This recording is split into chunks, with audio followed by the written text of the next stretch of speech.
being invested in this country right now, the most ever of any country by far, not even close. Think of it, no matter where, not just here.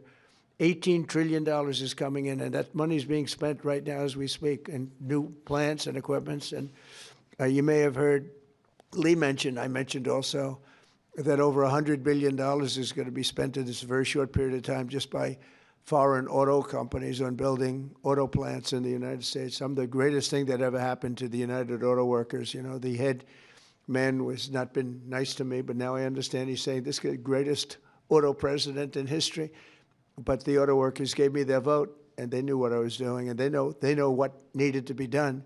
The tariffs saved them, but this is now taken it to a level that I think, Lee, that nobody ever thought even possible. They thought this was, nobody would have the courage to do it. We have to have the courage to do it because we're making America great again. This is a big factor in making our country great. If you look at some of these cars, they didn't even work. They had computers all over the place trying to save a half an ounce of fuel. We have fuel for the next 500 to 1,000 years under our feet, and they're trying like hell to save a half an ounce of fuel. The whole thing is just crazy.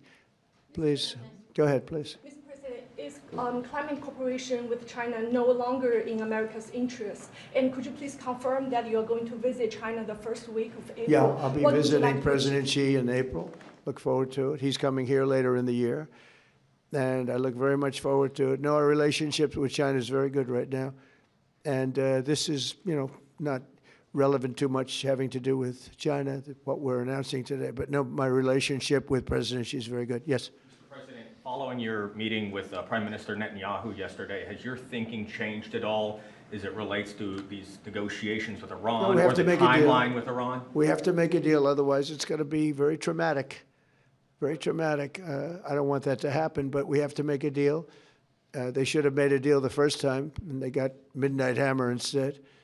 And this will be very traumatic for Iran if they don't make a deal. Look, if they don't make a deal, then it'll be a different story. But we had a very good meeting yesterday with Bibi Netanyahu, and he understands, but it's ultimately up to me. If the deal isn't a very fair deal and a very good deal with Iran, then it's going to be, I think, a very difficult time for them in the back.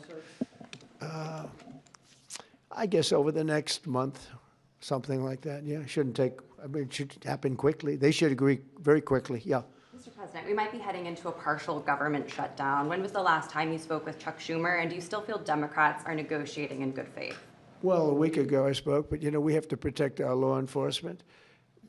Actually, the Supreme Court gave a ruling, or one of the courts gave a very big ruling on masks, that you have the right to use them, you know, for personal protection if you want. So I don't know how that interjects. You know, they want our law enforcement to be totally vulnerable and put them in a lot of danger. They have some things that are really very hard to approve, frankly. As you know, it's only pretend. We had various of the other bills, that's all done, but we're left with this one. We have to protect our law enforcement, very important. Please. Why does Prime Minister Netanyahu want you to stop negotiating with Iran? He is, you're saying stop entertaining, stop talking to them?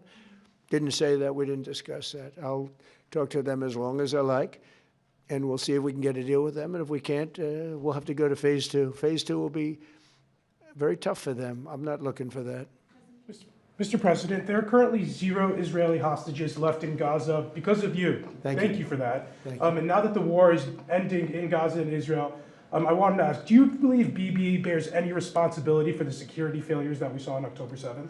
Well, October 7th was a rough time, and I guess everybody's responsible. It's you to look, but it was a terrible attack. It was a sneak attack.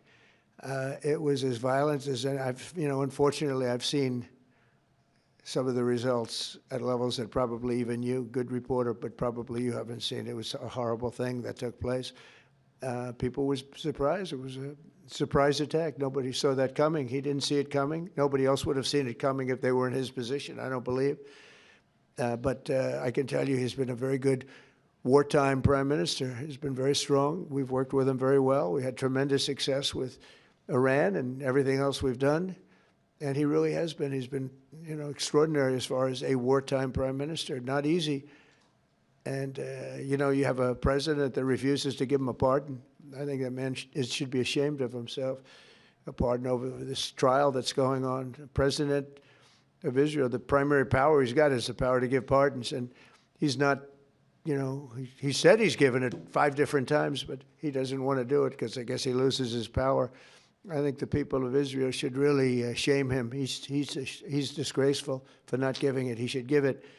But Bibi's been a great wartime prime minister, and I've been the best friend to Israel I think that they've ever had.